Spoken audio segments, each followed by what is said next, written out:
සරදියේ සල්ලි බෙදලා දෙන තැන. පොහොසත් අයගෙන් අරන් දුප්පත් අයට දෙනවා. එතන සරදියෙල් ඉනවා අයින්වාගේ යාළුවා මම්මලේ මරික්කාර. එහෙම නැත්නම් මොහොමල් ලෙබ්බේ මුස්ලිම් එක්කෙනෙක්. අයින්නවා සිරිමලා. සිරිමලා කියන්නේ සිංහල යාළුවා අපේ කෙනෙක්.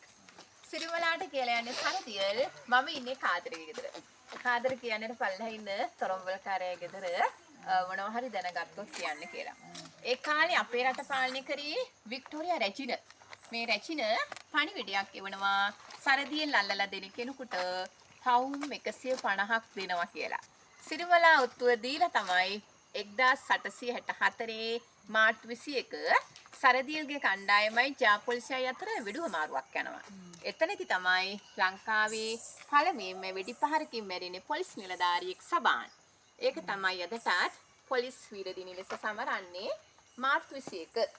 මාර්තු 22 සරදියල් අල්ලා ගන්නවා. අල්ලාගෙන එයාගේ අත කඩලා මම්මලෙත් එක්ක බෝගම්බර ගෙනියනවා. ඉතින් මේ මම්මලේගේ අක්කා එහෙම නැත්නම් අර කාදර්ගේ බිරිඳ තමයි සරදියල්ගේ අනියම් බිරිඳ තංගම්මා. එහෙනම් අපි යමු බෝගම්බර.